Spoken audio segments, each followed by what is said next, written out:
Do you ever wonder why some games feel so empty and boring? Why for every 10 games, only 2 are fun? I think that is because of depression, yes. I know, nowadays, every game feels so uninspiring, so empty and soulless. Why are the side quests so boring? Why does walking around feel like a chore, even though the world is beautiful? Well, because of the obsession with graphics, the obsession with making everything realistic. What the fuck was that? And the obsession with fucking huge maps. I do think lens flares are pretty. I love the realistic water in Minecraft. I love how my GPU started to pour tears of thermal paste after trying some random shaders I found on the internet. And I could probably spend 20 minutes looking at the physics of a Molotov in CSGO too. But this is not 2015. People are starting to realize that if there's nothing behind those pretty sceneries and large mobs, the game gets boring really quickly.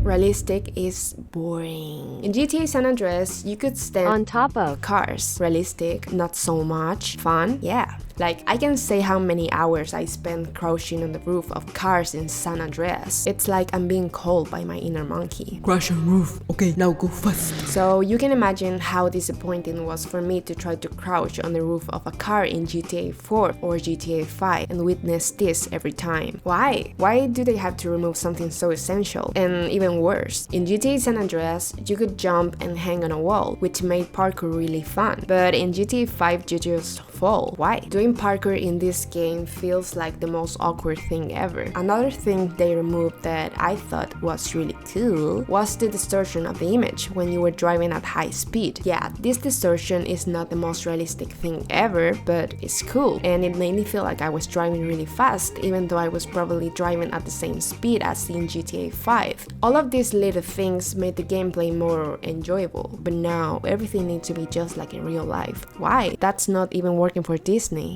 The obsession with graphics.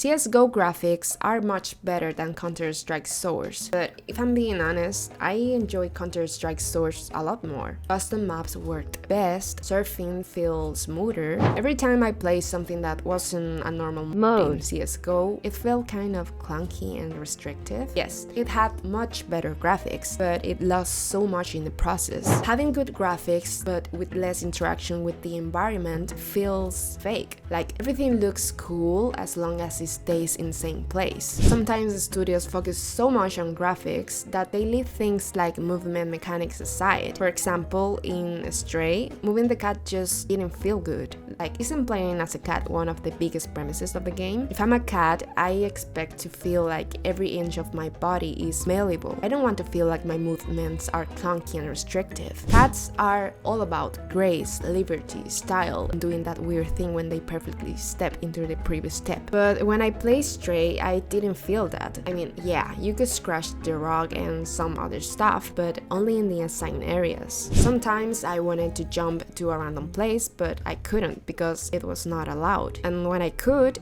the movement felt forced because it felt like going exactly through the design path. Don't ever try to not follow the design path. So I never felt danger when jumping through obstacles because you couldn't miss the jump anyway. I'm only asking one thing. Why can't I jump into the acid? Everything felt so constricted and weird. Visually, it's a really good looking game, but maybe if they didn't waste so much time on making everything pretty, maybe the mechanics will feel more natural. I mean, the movements in Dog's Life, a PS2 game, felt more natural than this. That's actually such a good game. You can do so much stuff as a dog, even poop. The stupid thing is, sometimes studios focus so much on graphics that they end up doing things less realistic. Why the fuck I cannot crash in GTA 5? By not obsessing over graphics that much, they could have focused on adding other fun stuff. GTA San Andreas had thousands of little details that I would have loved to have in GTA 5, like the ability to transform your body by eating too much or going to the gym. Being able to travel from the airport to another city was really cool as well. And the fact that every city felt completely different from one another was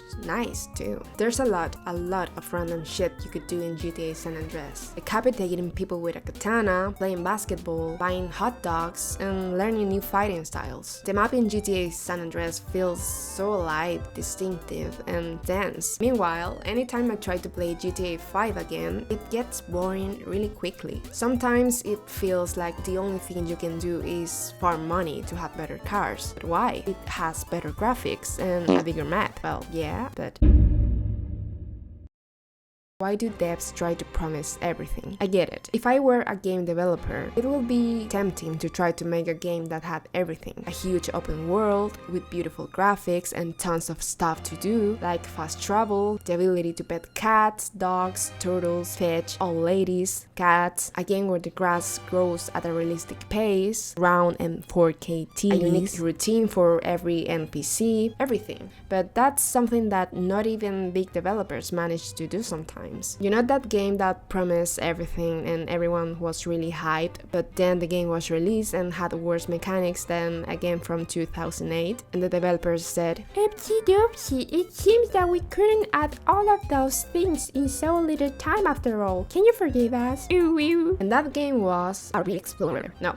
I was talking about Cyberpunk, you silly goose. Thankfully, after many updates, Cyberpunk is much closer to what we initially wanted, but that's not the point. The point is, sometimes even companies with good budgets can deliver what they promised. So why is every single game company trying to achieve what games with 10 times bigger budgets couldn't? Not that you shouldn't dream big, you should, but you also should be smart about it and maybe think, it's really necessary to have this? Let's take the size of maps as an example. For some reason, almost every new game is trying to have these huge maps, but do we need big maps? I have played games with really small maps that felt bigger than titles with larger maps. Confusion. The thing is, we don't need huge maps. Most maps that are that big are filled with these boring ass zones with nothing to do that is a pain in the ass to walk through. Does anyone get excited when they see the equivalent of this in a game? Me.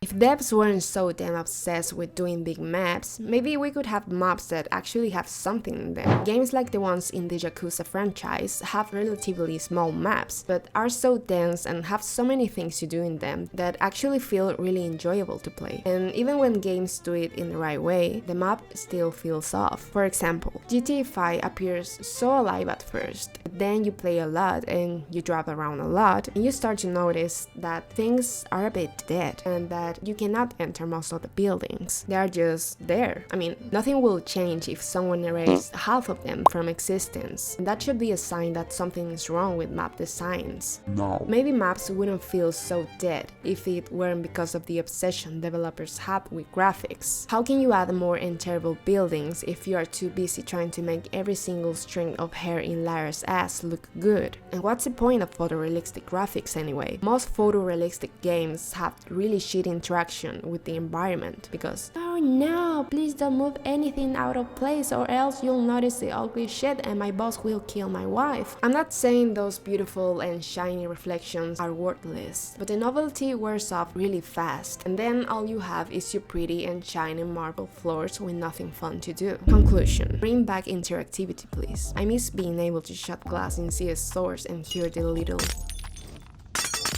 I miss shooting at a can and seeing it fly into space. I miss breaking shit up. I miss unrealistic and stupid situations. I miss when games tried to be fun and weren't trying to replicate boring real life. But hey, little boy, don't sink yourself into deep depression just yet. There are still plenty of games that are trying to do something original and cool. Games that have a unique art style. Games that are fun to play. Project Zomboid is one of them. The amount of things you can do in that game is insane. I have played that game for a crazy amount of hours and I still discover new things every time I play. Yesterday, I realized that if you use glasses, you negate the effect of choosing short-sightedness as a trait.